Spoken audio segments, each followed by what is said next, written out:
Well, the most coveted free agent at this point in the season is by far Odell Beckham Jr. Has plenty of suitors looking to add the Super Bowl champ wine out there. OBJ World Tour making a stop at his old stomping grounds with the Giants yesterday, who, by the way, would love a reunion back in that offense with OBJ. Here's head coach Brian Daboll this morning on the sweepstakes when it comes to former wide receiver. Okay, so I know you guys will have a lot of questions, I'm sure, about Odell, and here's what I'd say about that. We had dinner with him last night. We had a good visit. And really, other than that, I have nothing else to add. My focus is on Washington, and any questions on that? That's really what I got to say. Could you say at least whether the door is still open to him signing here or whether it's closed after that dinner? No, I just say we had a good dinner. Yep. Food was good? Yeah, a great steak. He's meeting with other people here today, then? Washington. Yeah. Meeting with Washington. Brian, You think that was funny?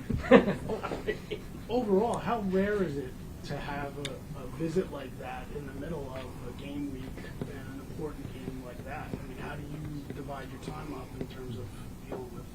All my time is on Washington. It's got a free meal.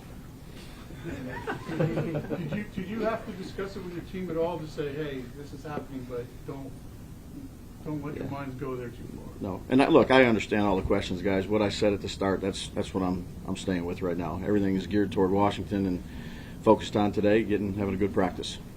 Get a sense of how you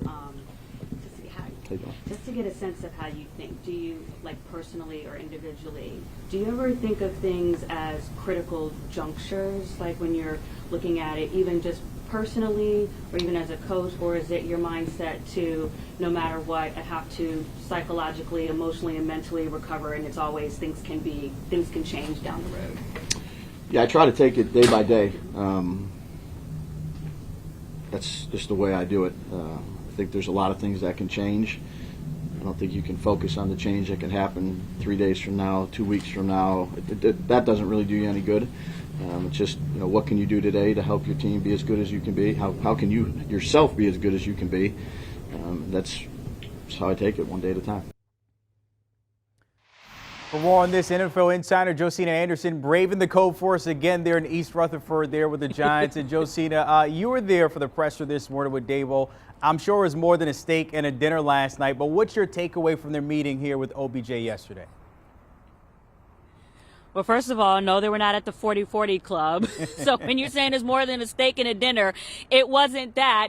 But, I mean, yes, it's part of the free agent process as far as taking and receiving a free agent, making them feel welcome, rolling out the red carpet. Yesterday, I alluded to that in terms of how the Giants are treating Odell on his visit into East Rutherford, New Jersey. And since I believe he put on his Instagram that he was flying on a private jet and TMZ picked that up, so now I can freely say, yes, they did bring him in on a private jet, as they should. This is what you do when you are courting a very important free agent. However, I did find it very curious, though not surprising, I would say, that Brian Daboll and the Giants are, I would say, being a little bit more clandestine than usual, even compared to their past and just free agencies in general with how some of these teams handle it publicly, because we all know that he's here, and it's not taking away from that, regardless of whether you are talking about it or not. And then I say that in comparison to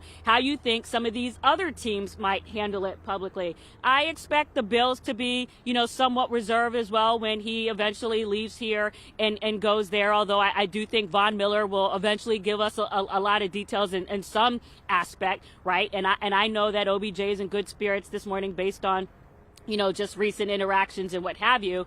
But then compare that to the Cowboys, right? And how we expect the Cowboys to handle that when he gets there relative to how they make him feel and their willingness to talk about it and how much the players will discuss it when he's in the building. Now, the Giants have their player availability later this afternoon at 1 o'clock, so we'll see how much they're talking about it. I expect them to be open, but I have to say I'm a little bit surprised that they're being conservative about it. I think that they should be just a little bit more open to the process and talking talking about it, it's okay. And sometimes you win free agents, sometimes you don't. But I think it goes to the overall lore of, the visit. You mentioned there, of course, you've been all over this when it comes to the teams and the list of teams that he's interested in. I want to take a look at that. Of course, you got the Giants, the Bills, and Cowboys, Chiefs and Ravens. You've mentioned these over days leading up to this visit, of course. But I'm curious, though, which team kind of needs him more based on the need when it comes to a wide receiver of his skill set there in an offense?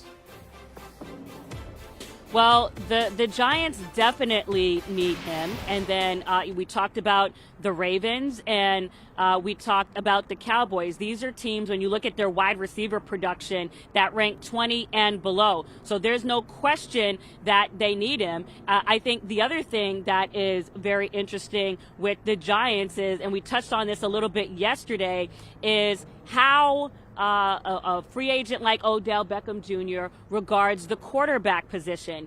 We know that Daniel Jones has made big strides in his progress under Brian Daboll, and that's a big credit to the coaching with the 10 touchdowns, 4 interceptions, and just 4 fumbles down from 18 last year. But in the conversations that may or may not come up, is that a fair question to ask what the Giants could do to presumably upgrade that position? Do you look at a guy like Jimmy Garoppolo? Do you look at a guy like Aaron Rodgers? I know he's with Green Bay Packers, but that team is not doing so well. And these are conversations that may or may not come up in terms of just asking what you can do. And I had a conversation with the guy that I regard a very expert when it comes to the cap knowledge. And we know that the Giants right now, at least he's projecting them to have at least $36 million in cap space next year. And if you put that and include Saquon Barkley's potential franchise tag, that gives you about 26. So just follow me with my math here. Let's just go down this rabbit hole just for a little bit. So let's just say potentially, right, a guy like Aaron Rodgers is thinking about whether he wants to, and I'm not saying that he is, but let's just kind of think about this. If he considered not wanting to be with Green Bay anymore and would consider, going to another team, as last year, talks of Denver and what have you were out there. And let's just say that team was the Giants, right? So next year, he has a $58.3 million option that is open from the new league year next year all the way to the first day before the regular season. He has $59.465 guaranteed. If they exercise that $50 million option that I was talking about, then, listen with me, that can get prorated over to 2026 because he had that 3-year, $150 million deal last year. So what does that mean? If you prorate $58 million and divide that over the 4 years remaining, that would be $14 million for the upcoming season, plus his base salary of $1 million and a $50,000 work bonus. So that's roughly $15 million. So if you're considering that the Giants, or you're estimating that they'd have about $26 million, that means you can do it. And then that means you have that money left over for OBJ, right? So 26 minus 15. And then you'd have to restructure some more potentially if he wants more than 7, 8, or 10 million. So I'm just trying to show you the potential of possibly doing something like that, so you can, follow, that with me here. But back to your question in terms of which teams need him, the teams that not only have lower wide receiver production, have guys that are injured. The Ravens brought in Deshaun Jackson, but he only played 10 snaps in the last game. Obviously, Rashad Bateman is out. So, yeah, these are teams that if they want to have strong postseason runs, want to consider this. And when you look at what the Rams did in bringing OBJ, a guy like Eric Weddle coming off the couch, yes, 1 or 2 guys can be that difference. Did you mention there, Josina, helping to make dollars make sense there when it comes to the Giants and other teams looking for his services? Josina, appreciate your time, and stay warm out there. I know it's a little nippy. I can see the wind up there cutting up on you a little bit. All right, inside the NFL. Not as much as yesterday. Yeah. Exactly. Layer up a little bit. Don't forget the Inside the NFL, always keeping us informed on all the movement across the league, streaming weekly every Tuesday night on Paramount Plus. Join JB and the fellas breaking down as we head into Week 13, of course, on Sunday. Do you want a sports network that delivers everything that matters about the game? The highlights, the picks, the instant analysis, no yelling, no fake debates, no politics. Hit the subscribe button and never miss a moment.